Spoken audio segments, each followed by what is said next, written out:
The City of the Sun by Tommaso Campanella. Translated by Thomas W. Halliday. A poetical dialogue between a Grandmaster of the Knights Hospitallers and a Genoese Sea-Captain, his guest. Grandmaster. Prithee now tell me, what happened to you during that voyage? Captain. I have already told you how I wandered over the whole earth. In the course of my journeying I came to Taprobane, and was compelled to go ashore at a place where through fear of the inhabitants I remained in a wood. When I stepped out of this I found myself on a large plain immediately under the equator. Grandmaster. And what befell you here? Captain. I came upon a large crowd of men and armed women, many of whom did not understand our language, and they conducted me forthwith to the City of the Sun. Grandmaster. Tell me after what plan this city is built, and how it is governed. Captain. The greater part of the city is built upon a high hill, which rises from an extensive plain, but several of its circles extend for some distance beyond the base of the hill, which is of such a size that the diameter of the city is upward of 2 miles, so that its circumference becomes about 7. On account of the humped shape of the mountain, however, the diameter of the city is really more than if it were built on a plain. It is divided into 7 rings or huge circles, named from the 7 planets, and the way from one to the other of these is by 4 streets and through 4 gates that look toward the 4 points of the compass. Furthermore, it is so built that if the first circle were stormed, it would of necessity entail a double amount of energy to storm the second, still more to storm the third, and in each succeeding case the strength and energy would have to be doubled, so that he who wishes to capture that city must, as it were, storm it 7 times. For my own part, however, I think that not even the first wall could be occupied, so thick are the earthworks and so well fortified is it with breastworks, towers, guns, and ditches. When I had been taken through the northern gate, which is shut with an iron door so wrought that it can be raised and let down, and locked in easily and strongly, its projections running into the grooves of the thick posts by a marvellous device, I saw a level space 70 paces wide between the first and second walls. From hence can be seen large palaces, all joined to the wall of the second circuit, in such a manner as to appear all one palace. Arches run on a level with the middle height of the palaces, and are continued round the whole ring. There are galleries for promenading upon these arches, which are supported from beneath by thick and well-shaped columns, enclosing arcades like peristyles, or cloisters of an abbey. But the palaces have no entrances from below, except on the inner or concave partition, from which one enters directly to the lower parts of the building. The higher parts, however, are reached by flights of marble steps, which lead to galleries for promenading on the inside similar to those on the outside. From these one enters the higher rooms, which are very beautiful, and have windows on the concave and convex partitions. These rooms are divided from one another by richly decorated walls. The convex or outer wall of the ring is about 8 spans thick, the concave 3. The intermediate walls are 1 or perhaps 1½ Leaving this circle one gets to the second plane, which is nearly 3 paces narrower than the first. Then the first wall of the second ring is seen, adorned above and below with similar galleries for walking, and there is on the inside of it another interior wall enclosing palaces. It has also similar peristyles supported by columns in the lower part, but above are excellent pictures round the ways into the upper houses, and so on afterward through similar spaces and double walls enclosing palaces and adorned with galleries for walking, extending along their outer side and supported by columns, till the last circuit is reached, the way being still over a level plain. But when the 2 gates, that is to say, those of the outmost and the inmost walls, have been passed, one mounts by means of steps so formed that an ascent is scarcely discernible, since it proceeds in a slanting direction, and the steps succeed one another at almost imperceptible heights. On the top of the hill is a rather spacious plain, and in the midst of this there rises a temple built with wondrous art. Grandmaster. Tell on, I pray you, tell on. I am dying to hear more. Captain. The temple is built in the form of a circle. It is not girt with walls, but stands upon thick columns beautifully grouped. A very large dome, built with great care in the central pole, contains another small vault, as it were rising out of it, and in this is a spiracle, which is right over the altar.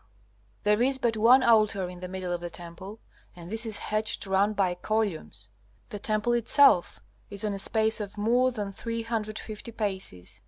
Without it, arches measuring about 8 paces extend from the heads of the columns outward, whence other columns rise about 3 paces from the thick, strong, and erect walls. Between these and the former columns there are galleries for walking, with beautiful pavements, and in the recess of the walls, which is adorned with numerous large doors, there are immovable seats, placed as it were between the inside columns supporting the temple. Portable chairs are not wanting, many and well adorned.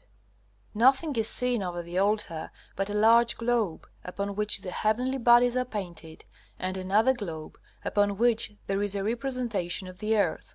Furthermore, in the vault of the dome there can be discerned representations of all the stars of heaven, from the first to the 6th magnitude, with their proper names and power to influence terrestrial things marked in 3 little verses for each. There are the poles and greater and lesser circles according to the right latitude of the place, but these are not perfect because there is no wall below. They seem, too, to be made in their relation to the globes of the altar. The pavement of the temple is bright with precious stones. Its 7 golden lamps hang always burning, and these bear the names of the 7 planets. At the top of the building several small and beautiful cells surround the small dome, and behind the level space, above the bands or arches of the exterior and interior columns, there are many cells, both small and large, where the priests and religious officers dwell, to the number of 49. A revolving flag projects from the smaller dome, and this shows in what quarter the wind is. The flag is marked with figures up to 36, and the priests know what sort of year the different kinds of winds bring, and what will be the changes of weather on land and sea. Furthermore, under the flag a book is always kept, written with letters of gold. Grandmaster.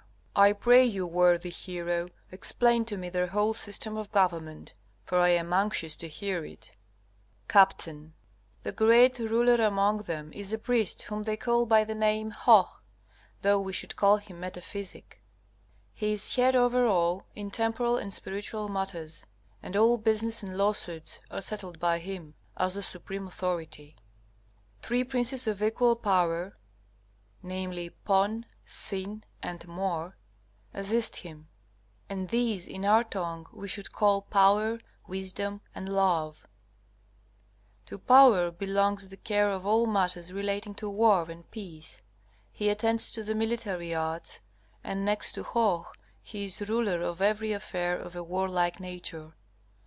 He governs the military magistrates and the soldiers, and has the management of the munitions, the fortifications, the storming of places, the implements of war, the armories, the smiths and workmen connected with matters of this sort.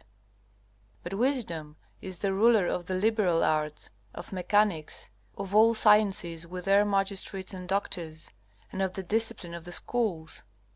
As many doctors as there are under his control. There is one doctor who is called Astrologus, a second Cosmographus, a third Arithmeticus, a fourth Geometra, a fifth Historiographus, a sixth Poeta, a 7th Logicus, an 8th Rhetor, a 9th Grammaticus, a 10th Medicus, an 11th Physiologus, a 12th Politicus, a 13th Moralis. They have but one book which they call Wisdom, and in it all the sciences are written with conciseness and marvelous fluency of expression. This they read to the people after the custom of the Pythagoreans. It is Wisdom who causes the exterior and interior, the higher and lower walls of the city to be adorned with the finest pictures, and to have all the sciences painted upon them in an admirable manner.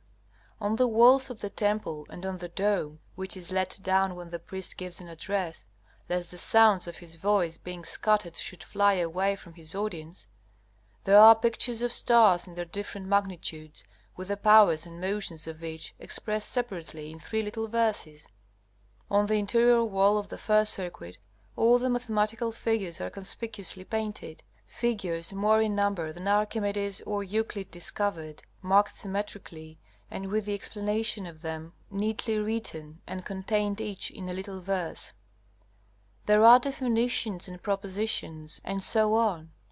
On the exterior convex wall is first an immense drawing of the whole earth, given at one view. Following upon this, there are tablets setting forth for every separate country the customs, both public and private, the laws, the origins and the power of the inhabitants, and the alphabets the different people use can be seen above that of the City of the Sun. On the outside of the second circuit, that is to say of the second ring of buildings, paintings of all kinds of precious and common stones, of minerals and metals are seen, and a little piece of the metal itself is also there, with an apposite explanation in 2 small verses for each metal or stone. On the outside are marked all the seas, rivers, lakes, and streams which are on the face of the earth, as are also the wines and the oils and the different liquids, with the sources from which the last are extracted, their qualities and strength. There are also vessels built into the wall above the arches, and these are full of liquids from 1 to 300 years old, which cure all diseases.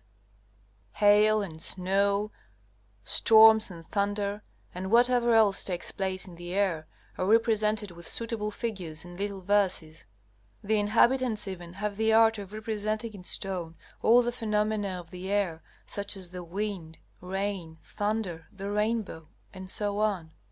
On the interior of the third circuit all the different families of trees and herbs are depicted, and there is a live specimen of each plant in earthenware vessels placed upon the outer partition of the arches.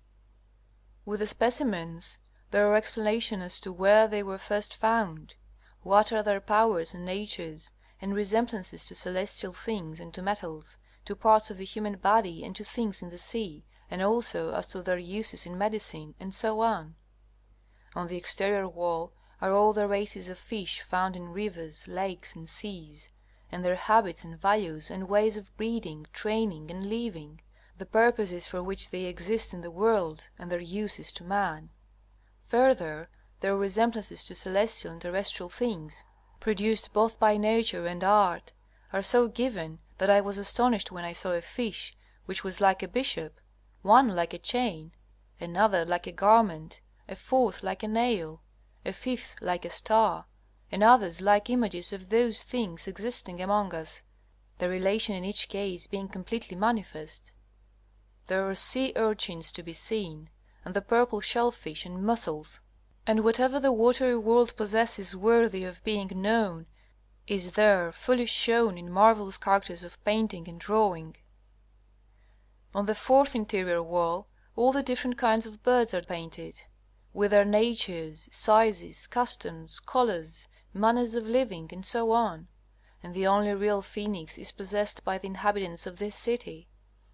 On the exterior are shown all the races of creeping animals, serpents, dragons, and worms, the insects, the flies, gnats, beetles, and so on, in their different states, strength, venoms, and uses, and a great deal more than you or I can think of. On the fifth interior they have all the larger animals of the earth, as many in number as would astonish you. We indeed know not the thousandth part of them. For on the exterior wall also a great many of immense size are also portrayed. To be sure, of horses alone how great a number of breeds there is, and how beautiful are the forms there cleverly displayed. On the sixth interior are painted all the mechanical arts, with the several instruments for each, and their manner of use among different nations. Alongside, the dignity of such is placed, and their several inventors are named. But on the exterior all the inventors in science, in warfare, and in law are represented. There I saw Moses, Osiris, Jupiter, Mercury, Lycurgus, Pompilius, Pythagoras, Zamolxis, Solon, Charondas, Phoronius, with very many others. They even have Mahomet, whom nevertheless they hate as a false and sordid legislator. In the most dignified position I saw a representation of Jesus Christ and of the 12 apostles, whom they consider very worthy and hold to be great. Of the representations of men I perceived Caesar, Alexander, Pyrrhus, and Hannibal in the highest place, and other very renowned heroes in peace and war, especially Roman heroes, were painted in lower positions, under the galleries. And when I asked with astonishment whence they had obtained our history, they told me that among them there was a knowledge of all languages, and that by perseverance they continually sent explorers and ambassadors over the whole earth, who learn thoroughly the customs, forces, rule, and histories of the nations, bad and good alike. This they apply all to their own republic, and with this they are well pleased. I learn that canon and typography were invented by the Chinese before we knew of them. There are magistrates who announce the meaning of the pictures, and boys are accustomed to learn all the sciences without toil, as if for pleasure, but in the way of history only until they are 10 years old. Love is foremost in attending to the charge of the race. He sees that men and women are so joined together that they bring forth the best offspring. Indeed, they laugh at us who exhibit a studious care for our breed of horses and dogs, but neglect the breeding of human beings. Thus the education of the children is under his rule. So also is the medicine that is sold, the sowing and collecting of fruits of the earth and of trees, agriculture, pasturage, the preparations for the months, the cooking arrangements, and whatever has any reference to food, clothing, and the intercourse of the sexes. Love himself is ruler, but there are many male and female magistrates dedicated to these arts. Metaphysic, then, with these 3 rulers, manages all the above named matters, and even by himself alone nothing is done. All business is discharged by the 4 together, but in whatever metaphysic inclines to, the rest are sure to agree. Grandmaster. Tell me, please, of the magistrates, their services and duties, of the education and mode of living, whether the government is a monarchy, a republic, or an aristocracy. Captain.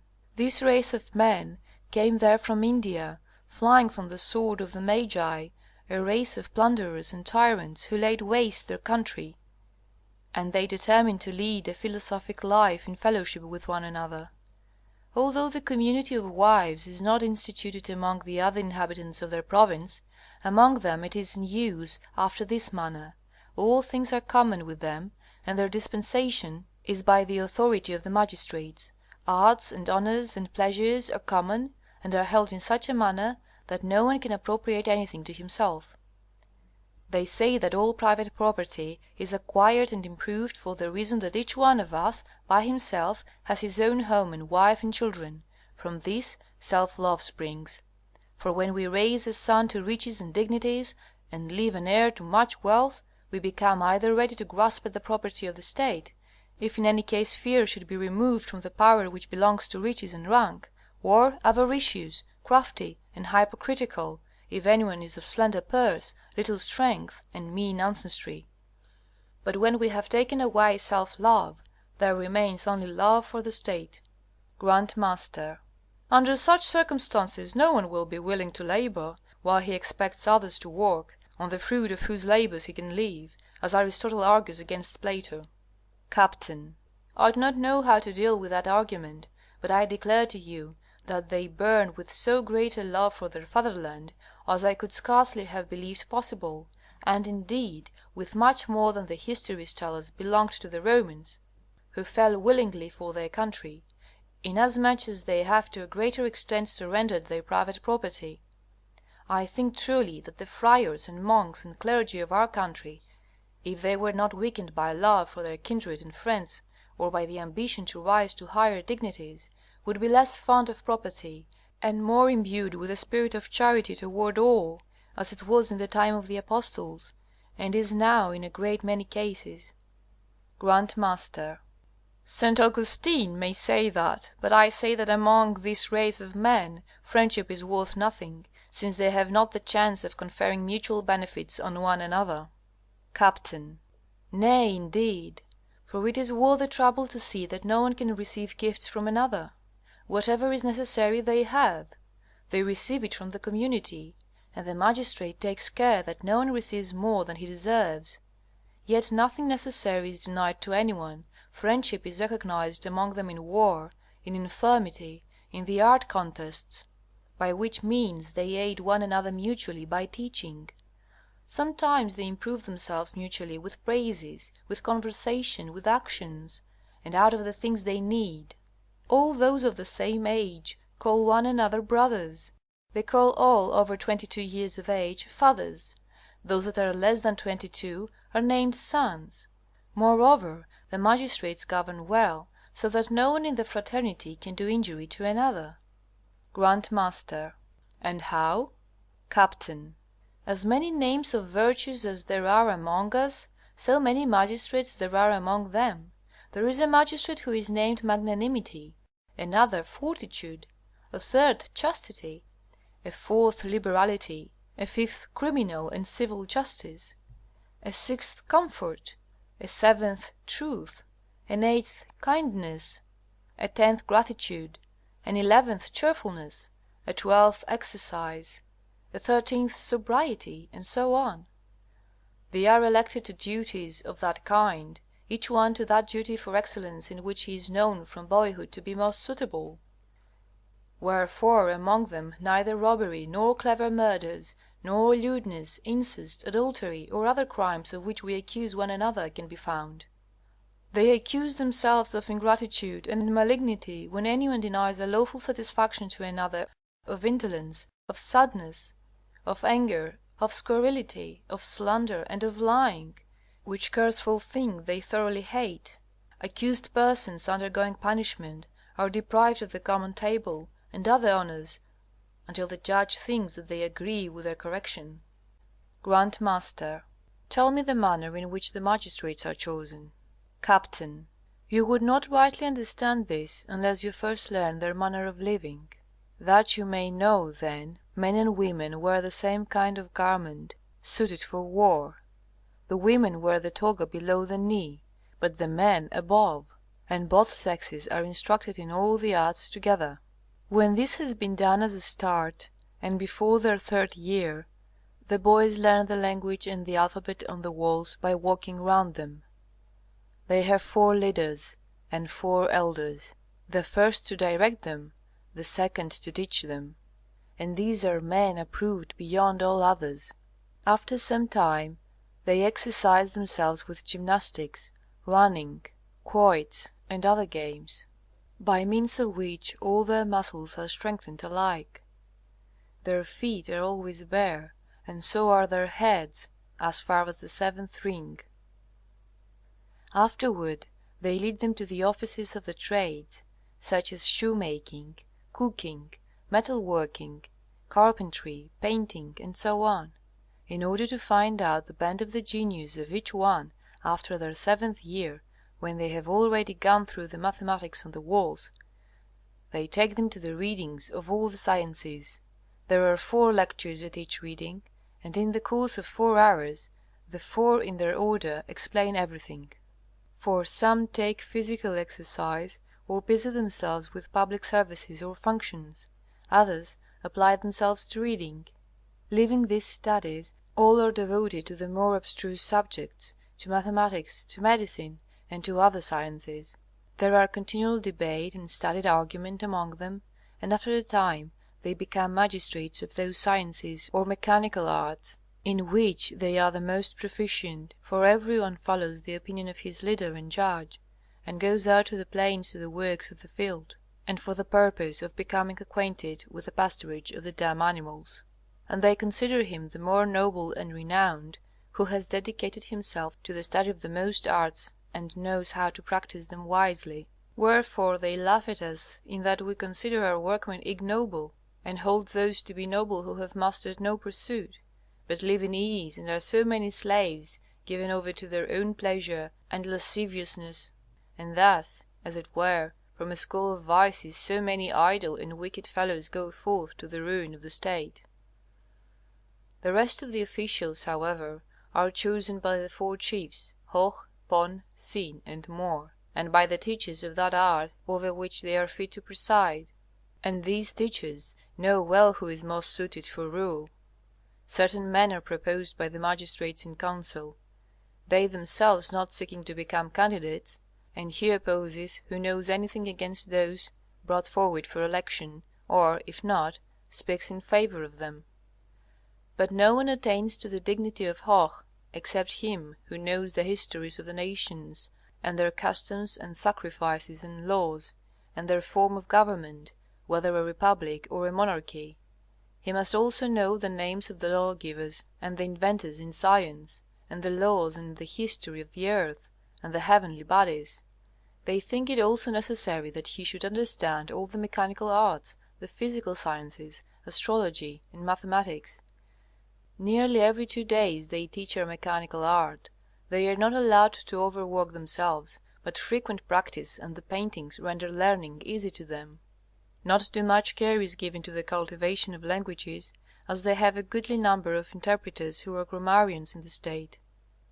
But beyond everything else it is necessary that Hoch should understand metaphysics and theology, that he should know thoroughly the derivations, foundations, and demonstrations of all the arts and sciences, the likeness and difference of things, necessity, fate, and the harmonies of the universe, power, wisdom, and the love of things and of God, the stages of life and its symbols, everything relating to the heavens, the earth, and the sea, and the ideas of God, as much as mortal man can know of him. He must also be well read in the prophets and in astrology, and thus they know long beforehand who will be Hoch. He is not chosen to so great a dignity unless he has attained his 35th year, and this office is perpetual, because it is not known who may be too wise for it, or who too skilled in ruling. Grandmaster. Who indeed can be so wise? If even anyone has a knowledge of the sciences, it seems that he must be unskilled in ruling. Captain. This very question I asked them, and they replied thus: We indeed are more certain that such a very learned man has the knowledge of governing, than you who place ignorant persons in authority, and consider them suitable merely because they have sprung from rulers, or have been chosen by a powerful faction. But our Hoch, a man really the most capable to rule, is for all that never cruel, nor wicked, nor a tyrant, inasmuch as he possesses so much wisdom. This, moreover, is not unknown to you, that the same argument cannot apply among you, when you consider that man the most learned who knows most of grammar, or logic, or of Aristotle, or any other author. For such knowledge as this of yours, much servile labour and memory work are required, so that a man is rendered unskilful, since he has contemplated nothing but the words of books, and has given his mind with useless result to the consideration of the dead signs of things. Hence he knows not in what way God rules the universe, nor the ways and customs of nature and the nations. Wherefore he is not equal to our Hoch. For that one cannot know so many arts and sciences thoroughly, who is not esteemed for skilled ingenuity, very apt at all things, and therefore at ruling especially. This also is plain to us, that he who knows only one science does not really know either that or the others, and he who is suited for only one science, and has gathered his knowledge from books, is unlearned and unskilled. But this is not the case with intellects prompt and expert in every branch of knowledge and suitable for the consideration of natural objects, as it is necessary that our Hoch should be. Besides, in our state the sciences are taught with a facility, as you have seen, by which more scholars are turned out by us in 1 year than by you in 10, or even 15. Make trial, I pray you, of these boys. In this matter I was struck with astonishment at their truthful discourse, and at the trial of their boys, who do not understand my language well. Indeed, it is necessary that 3 of them should be skilled in our tongue, 3 in Arabic, 3 in Polish, and 3 in each of the other languages, and no recreation is allowed them unless they become more learned. For that they go out to the plain for the sake of running about and hurling arrows and lances. and of firing harquebuses, and for the sake of hunting the wild animals and getting a knowledge of plants and stones, and agriculture and pasturage. Sometimes the band of boys does one thing, sometimes another. They do not consider it necessary that the 3 rulers assisting Hoh should know other than the arts having reference to their rule, and so they have only a historical knowledge of the arts which are common to all, but their own they know well, to which certainly one is dedicated more than another.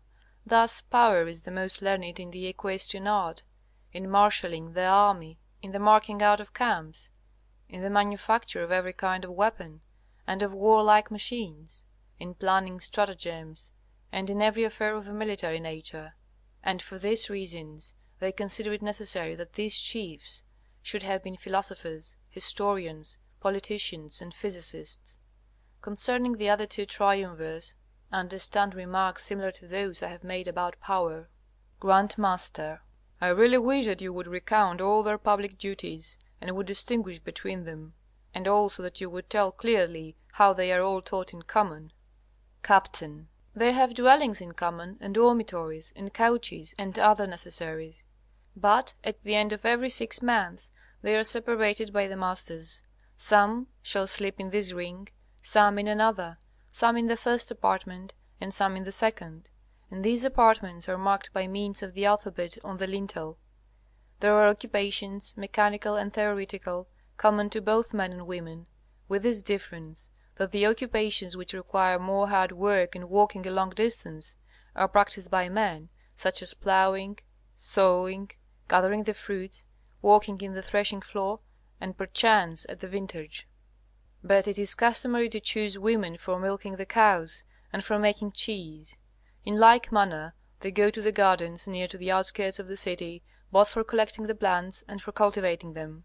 In fact, all sedentary and stationary pursuits are practised by the women, such as weaving, spinning, sewing, cutting the hair, shaving, dispensing medicines, and making all kinds of garments.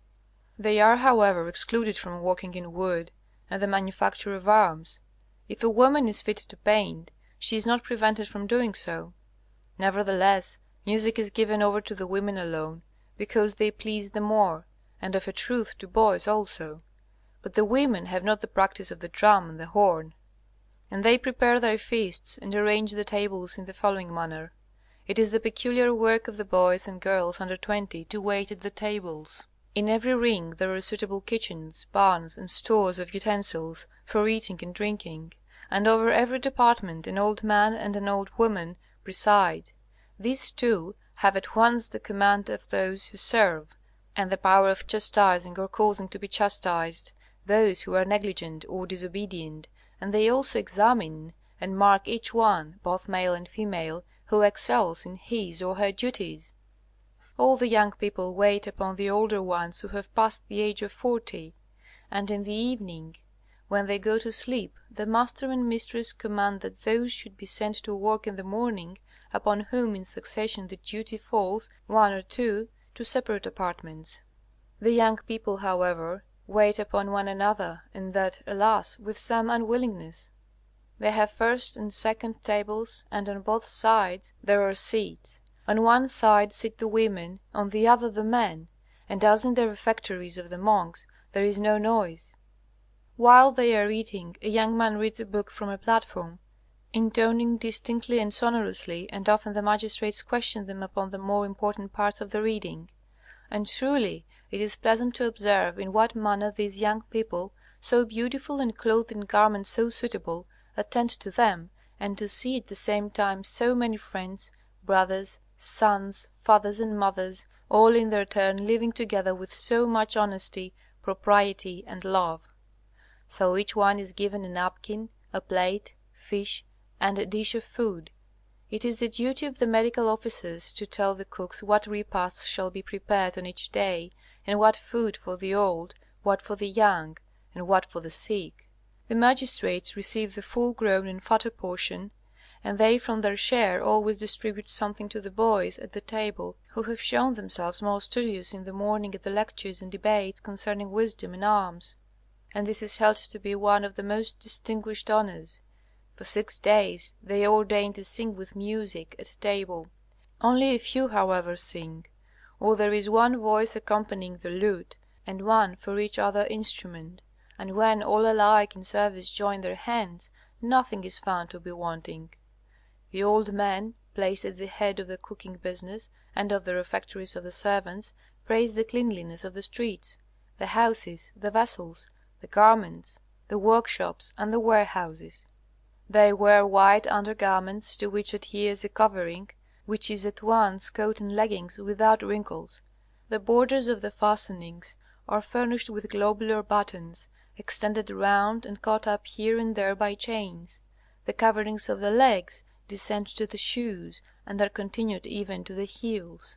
Then they cover the feet with large socks, or, as it were, half buskins fastened by buckles, over which they wear a half boot, and besides, as I have already said, they are clothed with a toga, and so aptly fitting are the garments, that when the toga is destroyed, the different parts of the whole body are straightway discerned, no part being concealed. They change their clothes for different ones 4 times in the year, that is, when the sun enters respectively the constellations Aries, Cancer, Libra, and Capricorn, and according to the circumstances and necessity as decided by the officer of health. The keepers of clothes for the different rings are wont to distribute them, and it is marvellous that they have at the same time as many garments as there is need for, some heavy and some slight, according to the weather.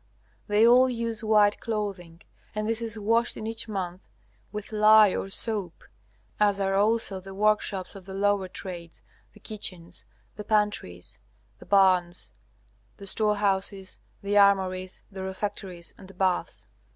Moreover, the clothes are washed at the pillars of the peristyles, and the water is brought down by means of canals, which are continued as sewers. In every street of the different rings there are suitable fountains, which send forth their water by means of canals, the water being drawn up from nearly the bottom of the mountain by the sole movement of a cleverly contrived handle. There is water in fountains and in cisterns, whither the rain water, collected from the roofs of the houses, is brought through pipes full of sand. They wash their bodies often, according as the doctor and master command. All the mechanical arts are practised under the peristyles, but the speculative are carried on above in the walking galleries and ramparts, where are the more splendid paintings. But the more sacred ones are taught in the temple. In the halls and wings of the rings there are solar timepieces and bells, and hands by which the hours and seasons are marked off. Grandmaster. Tell me about their children. Captain. When their women have brought forth children, they suckle and rear them in temples set apart for all. They give milk for 2 years or more, as the physician orders.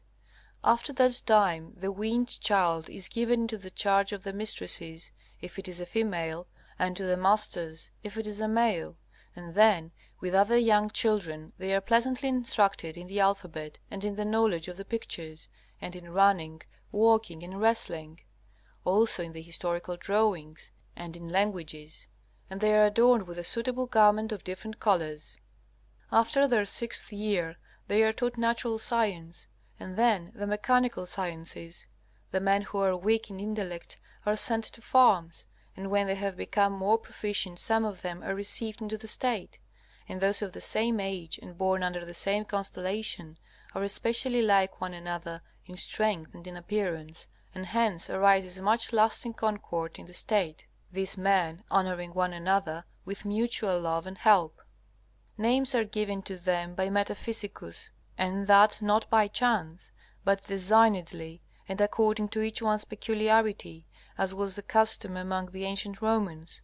Wherefore one is called Beautiful, Pulcher; another the Big-nosed, Naso; another the Fat-legged, Cranipes; another Crooked, Torvus; another Lean, Macer, and so on. But when they have become very skilled in their professions, and done any great deed in war or in time of peace, a cognomen from art is given to them, such as Beautiful the great painter, Pulcher Pictor Magnus, the golden one Aureus, the excellent one excellence, or the strong, strenuus, or from their deeds, such as Naso the brave, Nason fortis, or the cunning, or the great or very great conqueror, or from the enemy anyone has overcome, Africanus, Asiaticus, Etruscus, or if anyone has overcome Manfred or Tortellius, and he is called Master Manfred or Tortellius, and so on. All these cognomens are added by the higher magistrates, and very often with a crown suitable to the deed of art, and with a flourish of music. For gold and silver are reckoned of little value among them, except as material for their vessels and ornaments, which are common to all. Grandmaster. Tell me, I pray you, is there no jealousy among them, or disappointment to that one who has not been elected to a magistracy, or to any other dignity to which he aspires?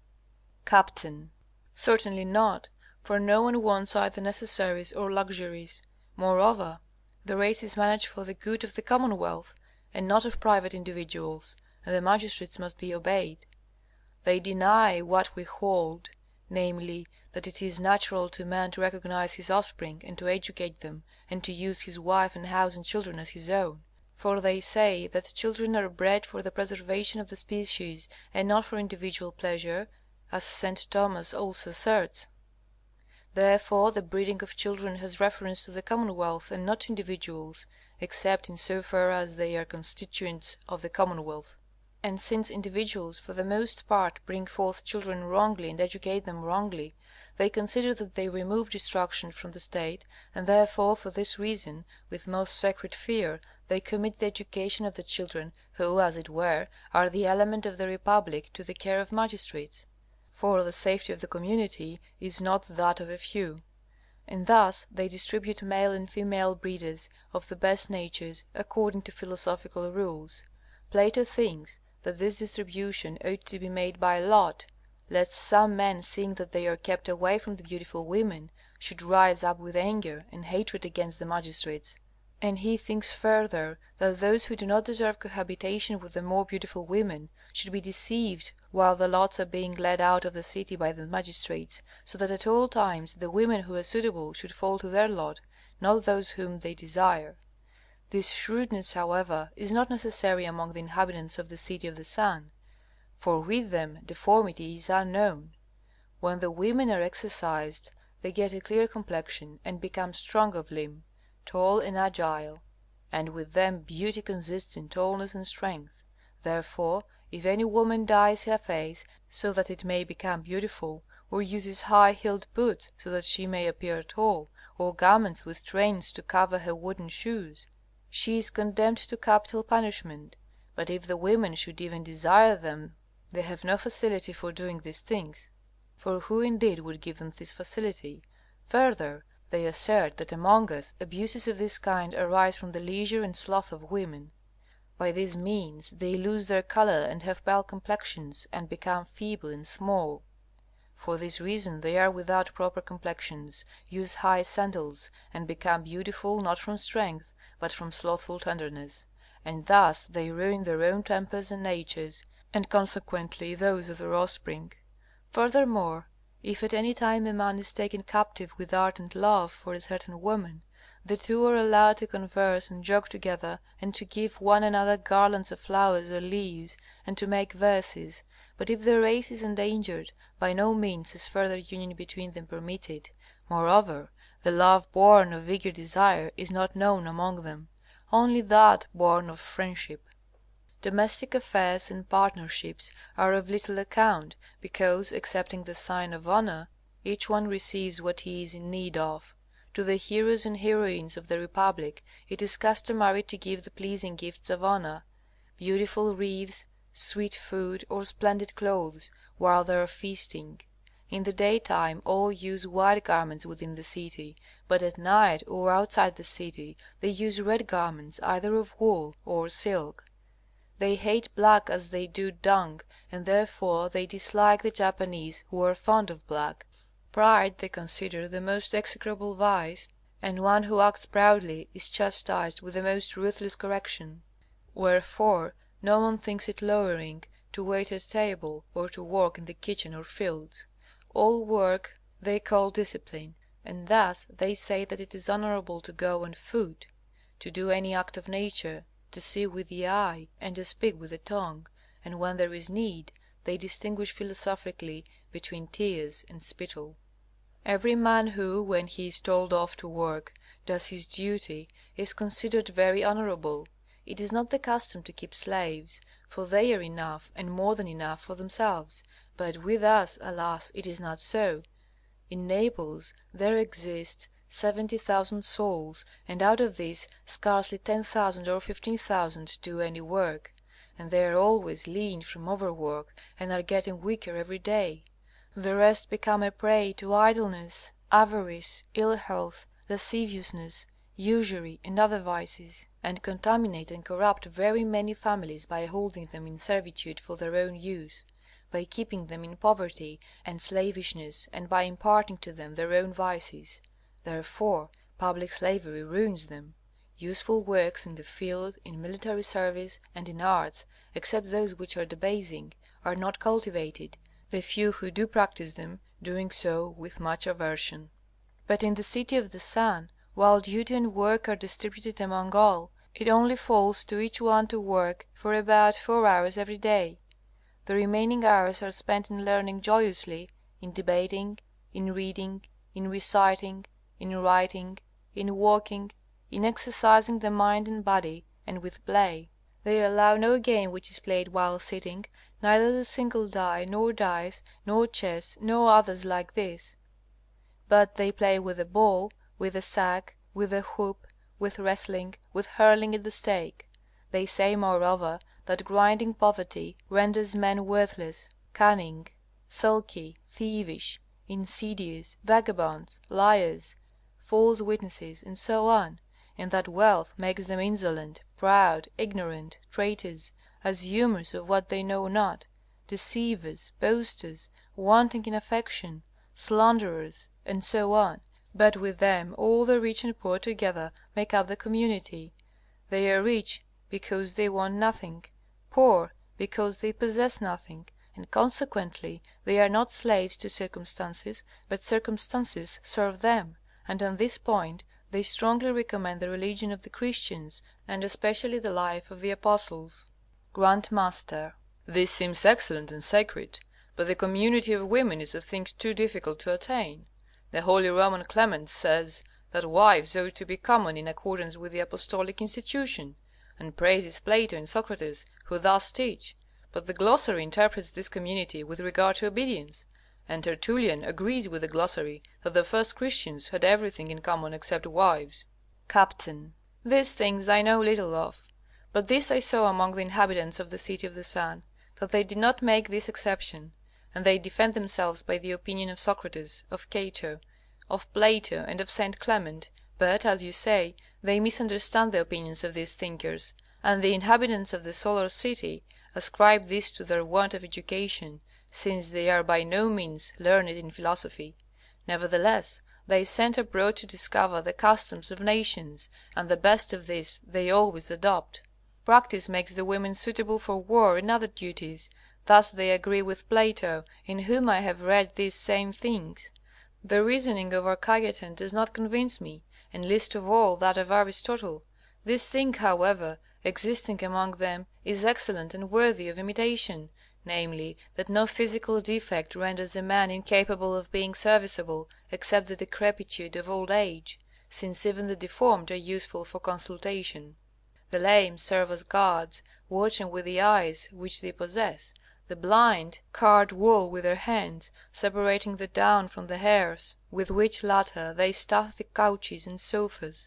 Those who are without the use of eyes and hands give the use of their ears or their voice for the convenience of the state, and if one has only one sense, he uses it in the farms, and these cripples are well treated, and some become spies, telling the officers of the state what they have heard.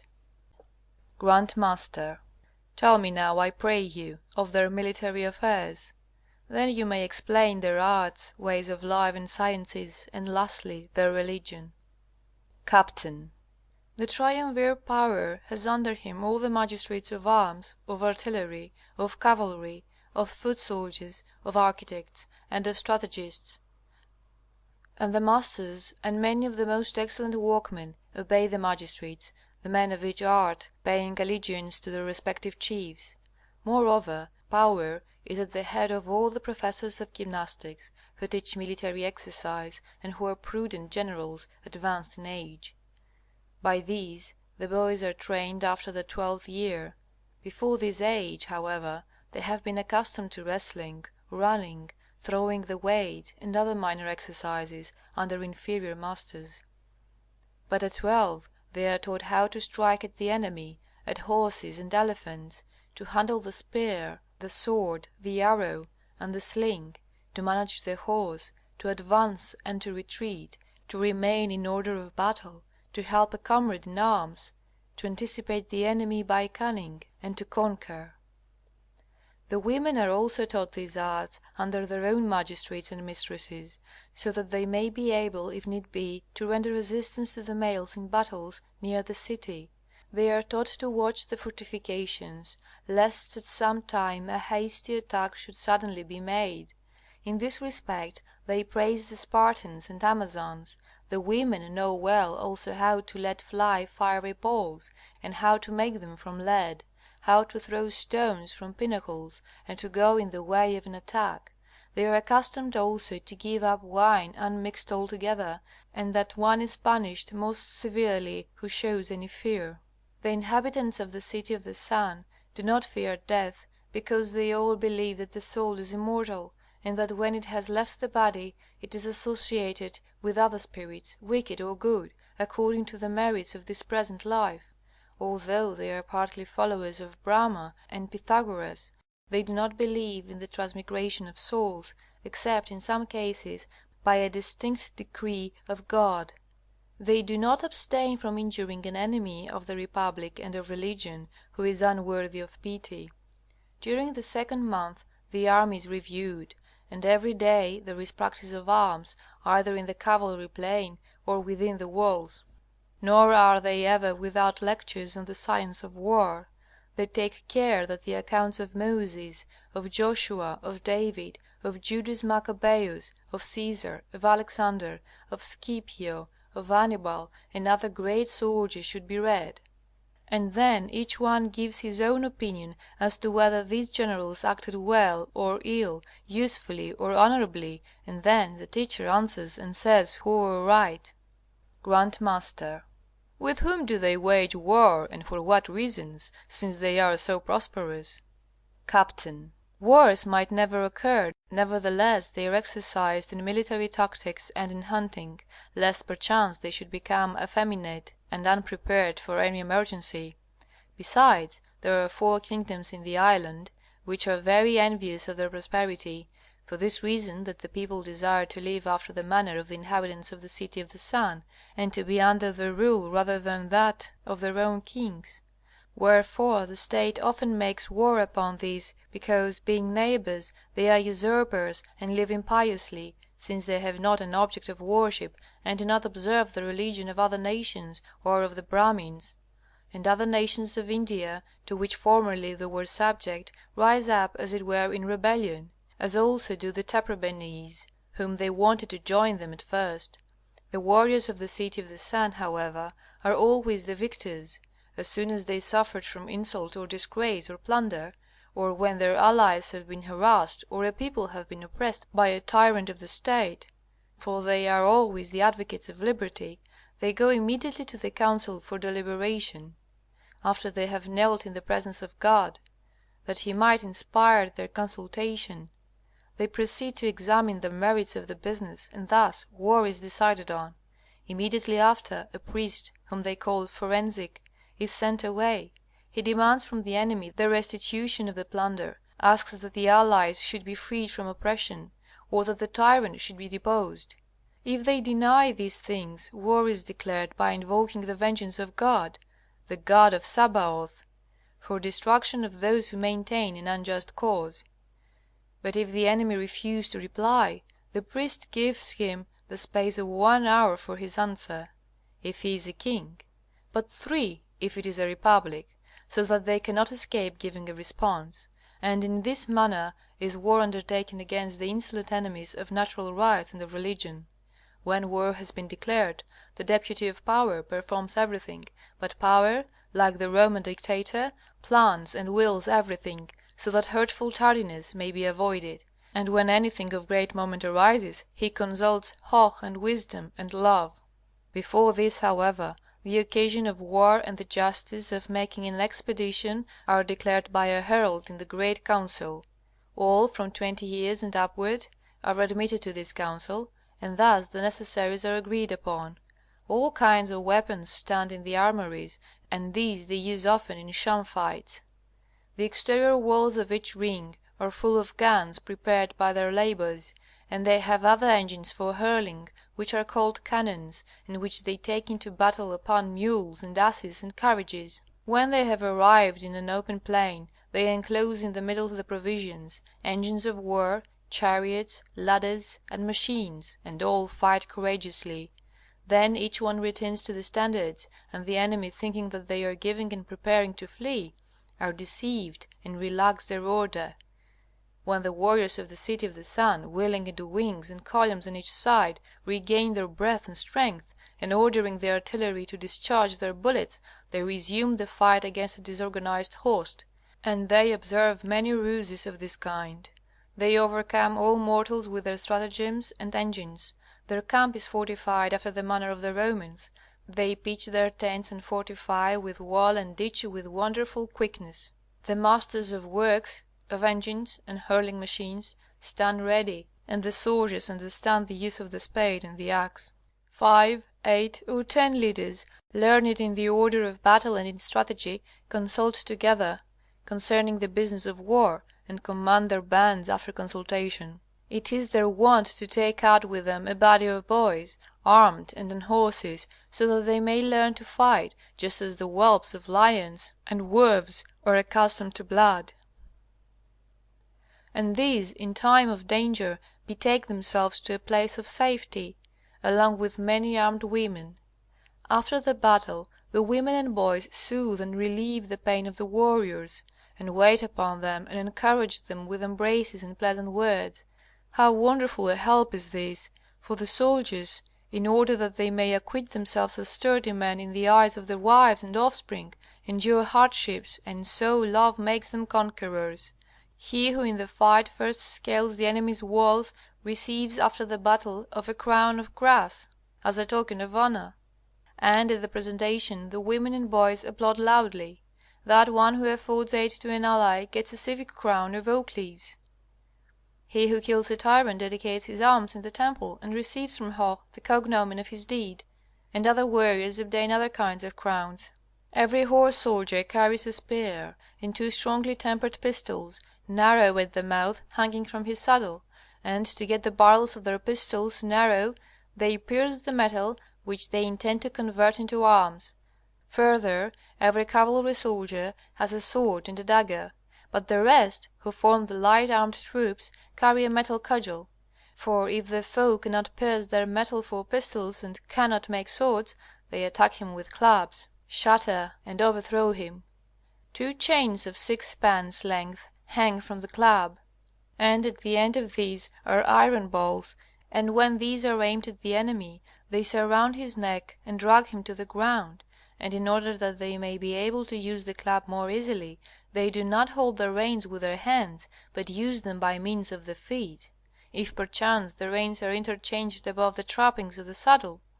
The ends are fastened to the stirrups with buckles, and not to the feet, and the stirrups have an arrangement for swift movement of the bridle, so that they draw in or let out the rein with marvellous celerity. With the right foot they turn the horse to the left, and with the left to the right. This secret, moreover, is not known to the Tartars, for although they govern the reins with their feet, they are ignorant nevertheless of turning them and drawing them in and letting them out by means of the block of the stirrups. The light armed cavalry with them are the first to engage in battle, then the men forming the phalanx with the spears, then the archers, for whose services a great price is paid, and who are accustomed to fight in lines, crossing one another as the threads of cloth, some rushing forward in their turn, and others receding. They have a band of lancers, strengthening the line of battle, but they make trial of the swords only at the end. After the battle they celebrate the military triumphs, after the manner of the Romans, and even in a more magnificent way. Prayers by the way of thank offerings are made to God, and then the general presents himself in the temple, and the deeds, good and bad, are related by the poet or historian, who according to custom was with the expedition. And the greatest chief, Hoh, crowns the general with laurel, and distributes little gifts and honors to all the valorous soldiers, who are for some days free from public duties. But this exemption from work is by no means pleasing to them, since they know not what it is to be at leisure, and so they help their companions. On the other hand, they who have been conquered through their own fault, or have lost the victory, are blamed, and they who were the first to take to flight are in no way worthy to escape death, unless when the whole army asks their lives, and each one takes upon himself a part of their punishment. But this indulgence is rarely granted, except when there are good reasons favoring it. But he who did not bear help to an ally or friend is beaten with rods. That one who did not obey orders is given to the beasts, in an enclosure, to be devoured, and a staff is put in his hand, and if he should conquer the lions and the bears that are there, which is almost impossible, he is received into favor again. The conquered states, or those willingly delivered up to them, forthwith have all things in common, and receive a garrison and magistrates from the City of the Sun, and by degrees they are accustomed to the ways of the city, the mistress of all, to which they even send their sons to be taught without contributing anything for expense. It would be too great trouble to tell you about the spies and their master, and about the gods and laws and ceremonies, both within and without the state, which you can of yourself imagine, since from childhood they are chosen according to their inclination and the star under which they were born. Therefore each one, working according to his natural propensity, does his duty well and pleasantly, because naturally. The same things I may say concerning strategy and the other functions. There are guards in the city by day and by night, and they are placed at the four gates and outside the walls of the seventh ring, above the breastworks and towers and inside mounds. These places are guarded in the day by women, in the night by men, unless the guards should become weary of watching, and in case of a surprise they change them every 3 hours, as is the custom with our soldiers. At sunset, when the drum and symphonia sound, the armed guards are distributed. Cavalry and infantry make use of hunting as the symbol of war, and practice games and hold festivities in the plains. Then the music strikes up, and freely they pardon the offenses and faults of the enemy, and after the victories they are kind to them, if it has been decreed that they should destroy the walls of the enemy's city and take their lives. All these things are done on the same day as the victory, and afterward they never cease to load the conquered with favors, for they say that there ought to be no fighting except when the conquerors give up the conquered, not when they kill them. If there is a dispute among them concerning injury or any other matter, for they themselves scarcely ever contend except in matters of honor, the chief and his magistrates chastise the accused one secretly, if he has done harm in deeds after he has been first angry. If they wait until the time of the battle for the verbal decision, they must give vent to their anger against the enemy, and he who in battle shows the most daring deeds is considered to have defended the better and truer cause in the struggle, and the other yields, and they are punished justly. Nevertheless, they are not allowed to come to single combat, since right is maintained by the tribunal, and because the unjust cause is often apparent when the more just succumbs, and he who professes to be the better man shows this in public fight. Grandmaster. This is worth while, so that factions should not be cherished for the harm of the fatherland, and so that civil wars might not occur, for by means of these a tyrant often arises, as the examples of Rome and Athens show. Now, I pray you, tell me of their works and matter connected therewith.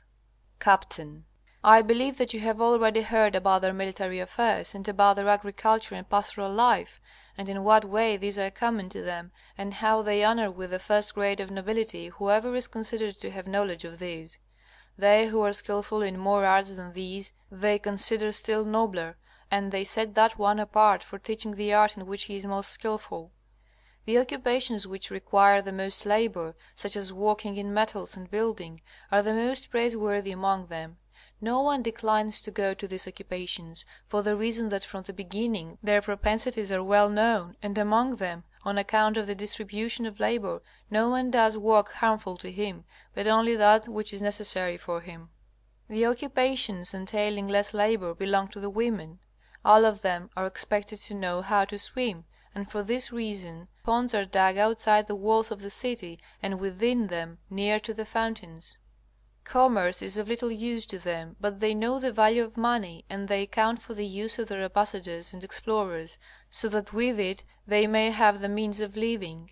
They receive merchants into their states from the different countries of the world, and these buy the superfluous goods of the city. The people of the City of the Sun refuse to take money, but in importing they accept in exchange those things of which they are in need, and sometimes they buy with money. And the young people in the City of the Sun are much amused when they see that for a small price they receive so many things in exchange. The old men, however, do not laugh. They are unwilling that the state should be corrupted by the vicious customs of slaves and foreigners. Therefore they do business at the gates, and sell those whom they have taken in war, or keep them for digging ditches and other hard work without the city. And for this reason they always send 4 bands of soldiers to take care of the fields, and with them there are the laborers. They go out of the 4 gates, from which roads with walls on both sides of them lead to the sea, so that goods might easily be carried over them, and foreigners might not meet with difficulty on their way. To strangers they are kind and polite. They keep them for 3 days at the public expense. After they have first washed their feet, they show them their city and its customs, and they honor them with a seat at the council and public table, and there are men whose duty it is to take care of and guard the guests. But if strangers should wish to become citizens of their state, they try them first for a month on a farm, and for another month in the city. Then they decide concerning them, and admit them with certain ceremonies and oaths. Agriculture is much followed among them. There is not a span of earth without cultivation, and they observe the winds and propitious stars. With the exception of a few left in the city, all go out armed, and with flags and drums and trumpets sounding to the fields, for the purposes of ploughing, sowing, digging, hoeing, reaping, gathering fruit and grapes, and they set in order everything, and do their work in a very few hours and with much care. They use wagons fitted with sails, which are borne along by the wind even when it is contrary, by the marvelous contrivance of wheels within wheels. And when there is no wind a beast draws along a huge cart, which is a grand sight. The gardens of the land move about in the meantime, armed and always in their proper turn. They do not use dung and filth for manuring the fields, thinking that the fruit contracts something of their rottenness, and when eaten gives a short and poor subsistence, as women who are beautiful with rouge, and from want of exercise bring forth feeble offspring. Wherefore they do not as it were paint the earth, but dig it up well and use secret remedies, so that fruit is borne quickly and multiplies and is not destroyed. They have a book for this work, which they call the Georgics. As much of the land as is necessary is cultivated, and the rest is used for the pasturage of cattle. The excellent occupation of breeding and rearing horses, oxen, sheep, dogs, and all kinds of domestic and tame animals is in the highest esteem among them, as it was in the time of Abraham, and the animals are led so to pair that they may be able to breed well. Fine pictures of oxen, horses, sheep, and other animals are placed before them. They do not turn out horses with mares to feed, but at the proper time they bring them together in an enclosure of the stables in their fields, and this is done when they observe that the constellation Archer is in favorable conjunction with Mars and Jupiter. For the oxen they observe the bull, for the sheep the ram, and so on in accordance with that. Under the Pleiades they keep a drove of hens and ducks and geese, which are driven out by the women to feed near the city. The women only do this when it is a pleasure to them. There are also places enclosed where they make cheese, butter, and milk food. They also keep capons, fruit, and other things, and for all these matters there is a book which they call the Bucolics. They have an abundance of all things, since everyone likes to be industrious, their labors being slight and profitable. They are docile, and that one among them who is head of the rest in duties of this kind they call king, for they say that this is the proper name of the leaders, and it does not belong to ignorant persons.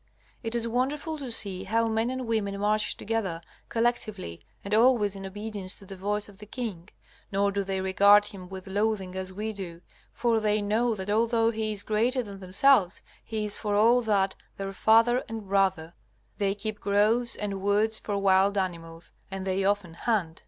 The science of navigation is considered very dignified by them, and they possess rafts and triremes, which go over the water without rowers or the force of the wind, but by a marvellous contrivance, and other vessels they have which are moved by the winds. They have a correct knowledge of the stars, and of the ebb and flow of the tide. They navigate for the sake of becoming acquainted with nations and different countries and things. They injure nobody, and they do not put up with injury, and they never go to battle unless when provoked. They assert that the whole earth will in time come to live in accordance with their customs, and consequently they always find out whether there be a nation whose manner of living is better and more approved than the rest. They admire the Christian institutions, and look for a realization of the apostolic life in vogue among themselves and in us.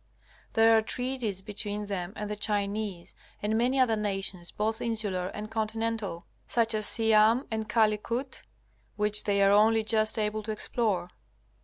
Furthermore, they have artificial fires, battles on sea and land, and many strategic secrets. Therefore they are nearly always victorious. Grandmaster. Now it would be very pleasant to learn with what foods and drinks they are nourished, and in what way and for how long they live. Captain. Their food consists of flesh, butter, honey, cheese, garden herbs, and vegetables of various kinds. They were unwilling at first to slay animals, because it seemed cruel, but thinking afterward that it was also cruel to destroy herbs which have a share of sensitive feeling, they saw that they would perish from hunger unless they did an unjustifiable action for the sake of justifiable ones, and so now they all eat meat. Nevertheless they do not kill willingly useful animals, such as oxen and horses. They observe the difference between useful and harmful foods, and for this they employ the science of medicine. They always change their food. First they eat flesh, then fish, then afterward they go back to flesh, and nature is never incommoded or weakened. The old people use the more digestible kind of food, and take 3 meals a day, eating only a little, but the general community eat twice, and the boys 4 times, that they may satisfy nature. The length of their lives is generally 100 years, but often they reach 200. As regards drinking, they are extremely moderate. Wine is never given to young people until they are 10 years old, unless the state of their health demands it. After their 10th year they take it diluted with water, and so do the women, but the old men of 50 and upward use little or no water. They eat the most healthy things, according to the time of the year. They think nothing harmful which is brought forth by God, except when there has been abuse by taking too much, and therefore in the summer they feed on fruits, because they are moist and juicy and cool, and counteract the heat and dryness. In the winter they feed on dry articles, and in the autumn they eat grapes, since they are given by God to remove melancholy and sadness. And they also make use of scents to a great degree. In the morning, when they have all risen, they comb their hair, and wash their faces and hands with cold water. Then they chew thyme or rock parsley or fennel, or rub their hands with these plants. The old men make incense, and with their faces to the east repeat the short prayer which Jesus Christ taught us. After this they go to wait upon the old men. Some go to the dance, and others to the duties of the state. Later on they meet at the early lectures, then in the temple, then for bodily exercise. Then for a little while they sit down to rest, and at length they go to dinner. Among them There is never gout in the hands or feet, nor catarrh, nor sciatica, nor grievous colics, nor flatulency, nor hard breathing. For these diseases are caused by indigestion and flatulency, and by frugality and exercise they remove every humour and spasm. Therefore it is unseemly in the extreme to be seen vomiting or spitting, since they say that this is a sign either of little exercise, or of ignoble sloth, or of drunkenness, or gluttony. They suffer rather from swellings, or from the dry spasm, which they relieve with plenty of good and juicy food. They heal fevers with pleasant baths, and with milk food, and with a pleasant habitation in the country, and by gradual exercise. Unclean diseases cannot be prevalent with them, because they often clean their bodies by bathing in wine, and soothe them with aromatic oil, and by the sweat of exercise they diffuse the poisonous vapor which corrupts the blood and the marrow. They do suffer a little from consumption, because they cannot perspire at the breast, but they never have asthma, for the humid nature of which a heavy man is required. They cure hot fevers with cold potations of water, but slight ones with sweet smells, with cheese bread or sleep, with music or dancing. Tertiary fevers are cured by bleeding, by rhubarb, or by a similar drawing remedy, or by water soaked in the roots of plants, with purgative and sharp tasting qualities, but it is rarely that they take purgative medicines. Fevers, occurring every fourth day, are cured easily by suddenly startling the unprepared patients, and by means of herbs producing effects opposite to the humours of this fever. All these secrets they told me in opposition to their own wishes. They take more diligent pains to cure the lasting fevers, which they fear more, and they strive to counteract these by the observation of stars and of plants, and by prayers to God. Fevers recurring every fifth, sixth, eighth, or more days, you never find whenever heavy humours are wanting. They use baths, and moreover they have warm ones according to the Roman custom, and they make use also of olive oil. They have found out too a great many secret cures for the preservation of cleanliness and health, and in other ways they labor to cure the epilepsy with which they are often troubled.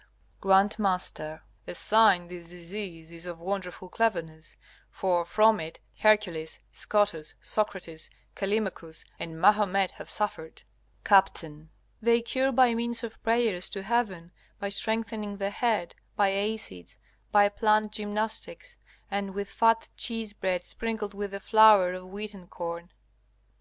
They are very skilled in making dishes, and in them they put spice, honey, butter, and many highly strengthening spices, and they temper their richness with acid, so that they never vomit.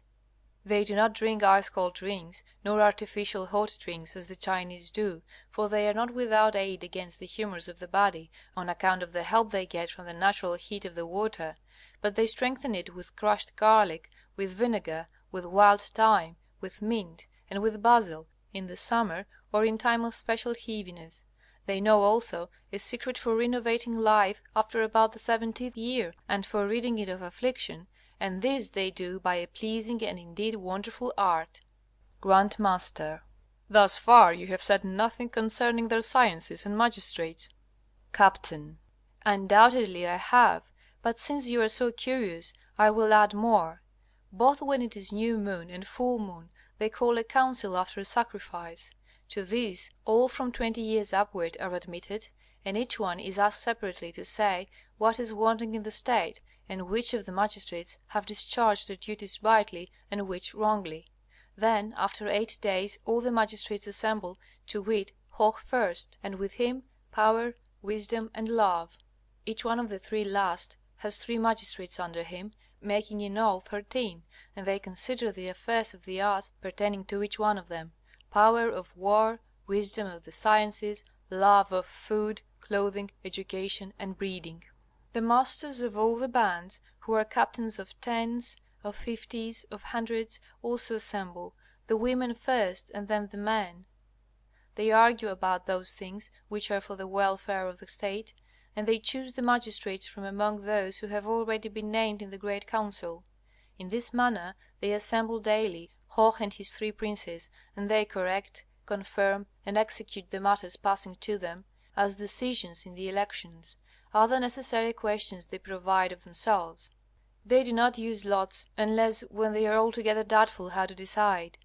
The 8 magistrates under Hoh, Power, Wisdom, and Love are changed according to the wish of the people, but the first 4 are never changed, unless they, taking counsel with themselves, give up the dignity of one to another, whom among them they know to be wiser, more renowned, and more nearly perfect, and then they are obedient and honorable, since they yield willingly to the wiser man and are taught by him.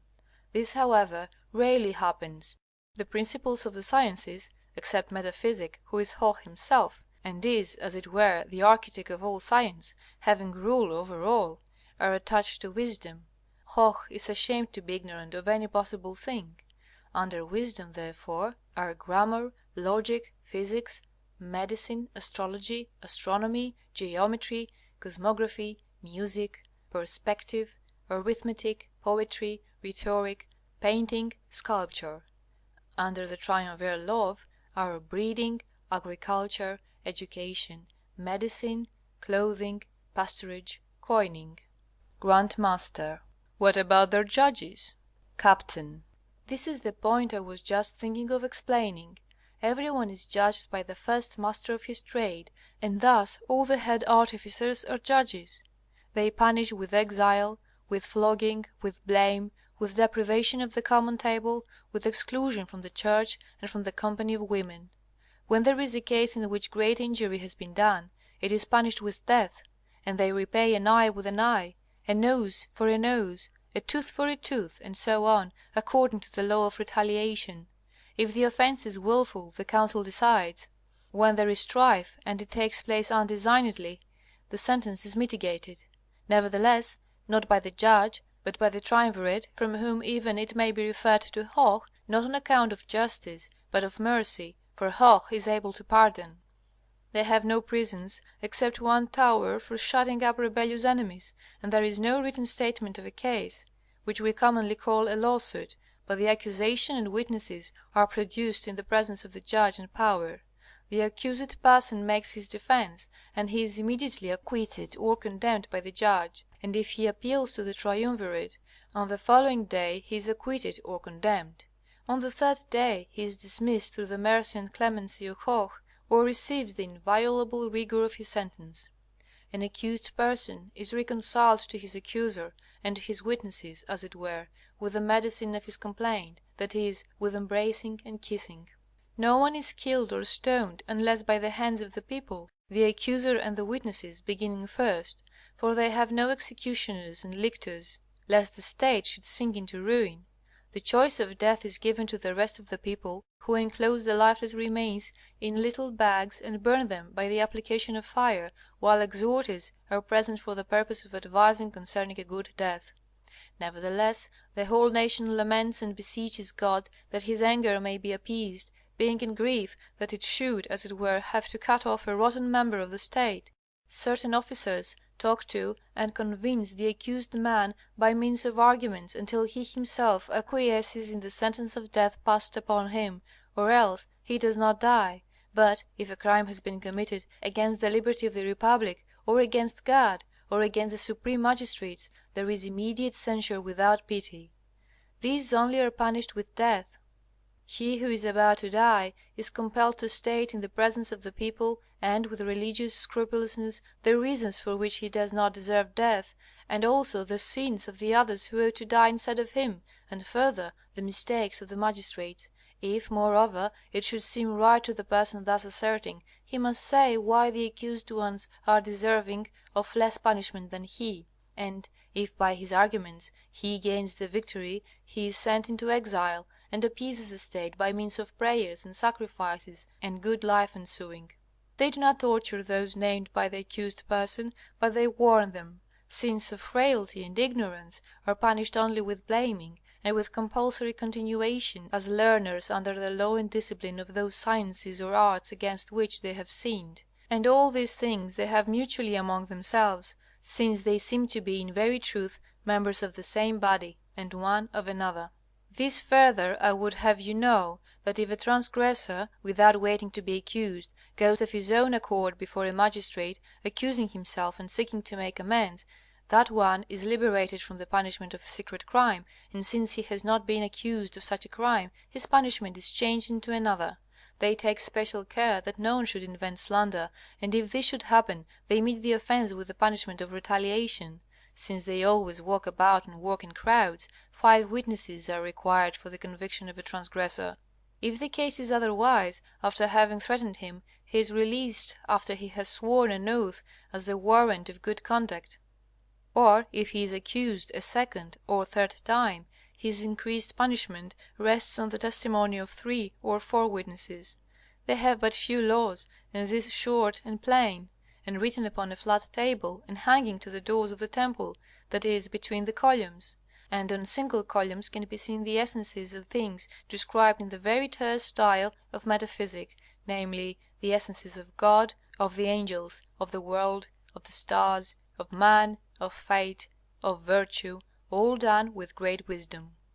The definitions of all the virtues are also delineated here, and here is a tribunal where the judges of all the virtues have their seat.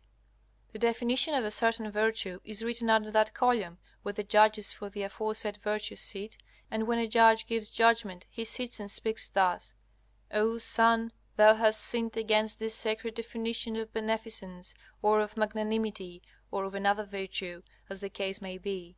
And after discussion the judge legally condemns him to the punishment for the crime of which he is accused, namely, for injury, for despondency, for pride, for ingratitude, for sloth, and so on. But the sentences are certain and true correctives, savoring more of clemency than of actual punishment. Grandmaster.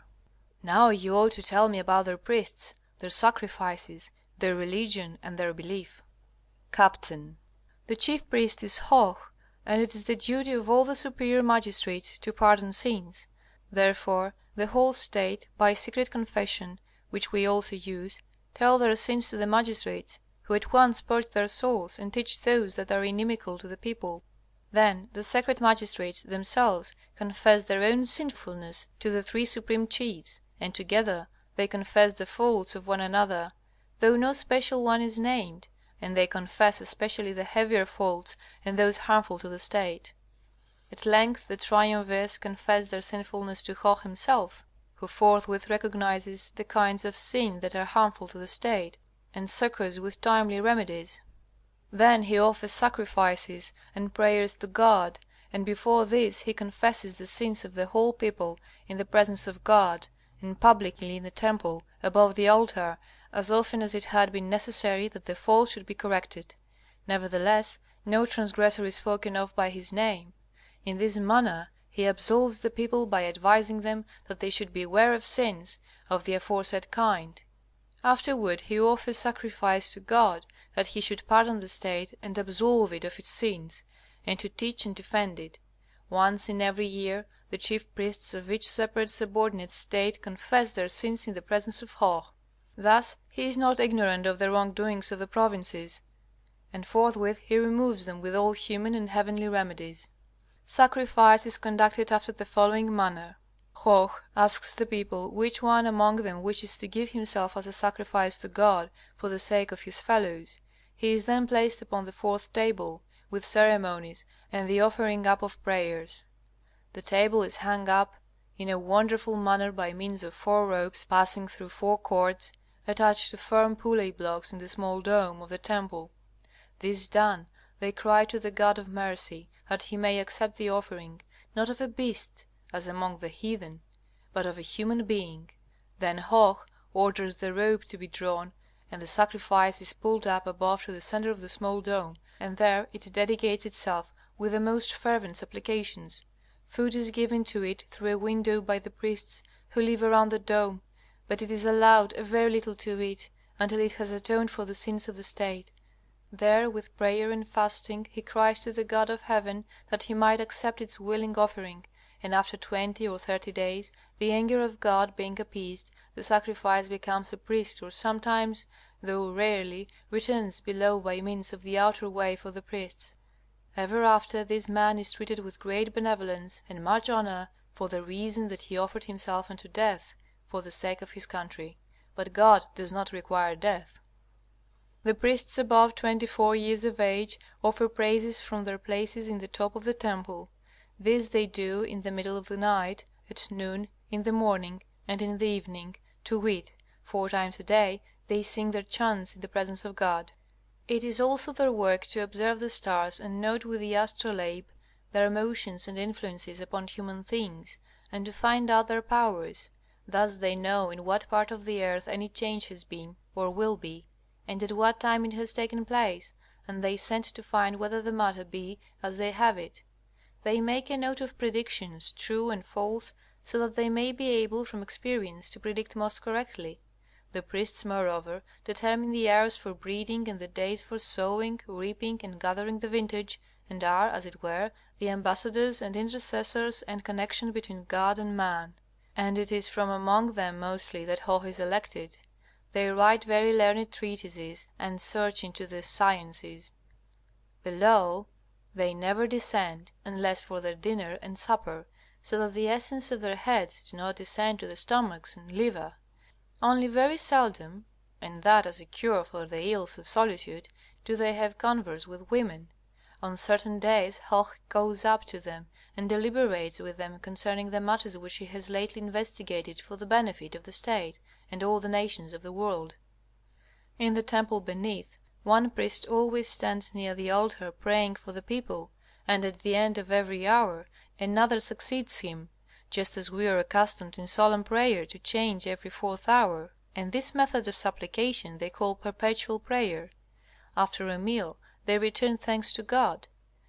Then they sing the deeds of the Christian, Jewish, and Gentile heroes, and of those of all other nations, and this is very delightful to them. Forsooth, no one is envious of another.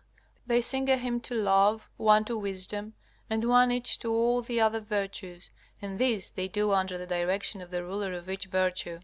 Each one takes the woman he loves most, and they dance for exercise with propriety and stateliness under the peristyles. The women wear their long hair all twisted together and collected into one knot on the crown of their head, but in rolling it they leave one curl.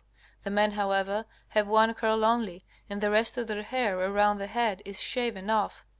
Further, they wear a slight covering, and above this a round hat a little larger than the size of their head.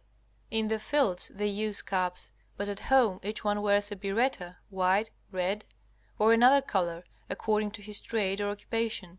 Moreover, the magistrates use grander and more imposing looking coverings for the head. They hold great festivities when the sun enters the 4 cardinal points of the heavens, that is, when he enters Cancer, Libra, Capricorn, and Aries. On these occasions they have very learned, splendid, and, as it were, comic performances. They celebrate also every full and every new moon with a festival, as also they do the anniversaries of the founding of the city, and of the days when they have won victories or done any other great achievement. The celebrations take place with the music of female voices, with the noise of trumpets and drums, and the firing of salutations. The poets sing the praises of the most renowned leaders and the victories. Nevertheless, if any of them should deceive, even by disparaging a foreign hero, he is punished. No one can exercise the function of a poet who invents that which is not true, and a license like this they think to be a pest of our world, for the reason that it puts a premium upon virtue, and often assigns it to unworthy persons, either from fear of flattery, or ambition, or avarice. For the praise of no one is a statue erected until after his death, but while he is alive, who has found out new arts and very useful secrets, or who has rendered great service to the state, either at home or on the battlefield, his name is written in the book of heroes.